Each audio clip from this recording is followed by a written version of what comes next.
আগামী 10ই জুলাই বৈঠকে বসছে সিপিএম এর রাজ্য কমিটি। এই প্রথম রাজ্য কমিটির বৈঠকে হাজির থাকবেন পলিট ব্যুরোর সব নেতা। জোটের প্রাসঙ্গিকতা নিয়ে খোলাখুলি আলোচনা হবে বৈঠকে। আমরা কথা বলবো, আমাদের সঙ্গে মধ্যে টেলিফোন লাইনে রয়েছেন আমাদের প্রতিনিধি উজ্জ্বল মুখার্জি।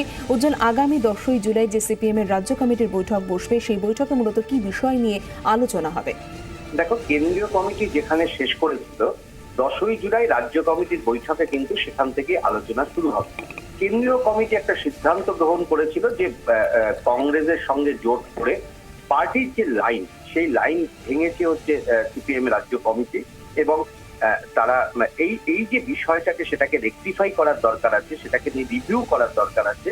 এরকম ভাবেই কিন্তু সিপিএম এর যে শেষ কেন্দ্রীয় কমিটির বৈঠক 3 দিন ধরে হলো দিল্লিতে, সেখানেই সিদ্ধান্ত হয়েছিল এবং সেখানেই সিদ্ধান্ত নেওয়া হয়েছিল যে কোন প্রেক্ষাপটে দাঁড়িয়ে কংগ্রেসের সঙ্গে সিপিএম বা সিপিএম এর রাজ্য কমিটি তারা জোটবদ্ধ হতে বাধ্য হয়েছে বা তারা জোটবদ্ধ হয়েছে, সেই প্রেক্ষাপটটা একেবারে রাজ্য কমিটির যারা মেম্বার আছেন তাদের সঙ্গে খোলামেলা ভাবে আলোচনা হবে।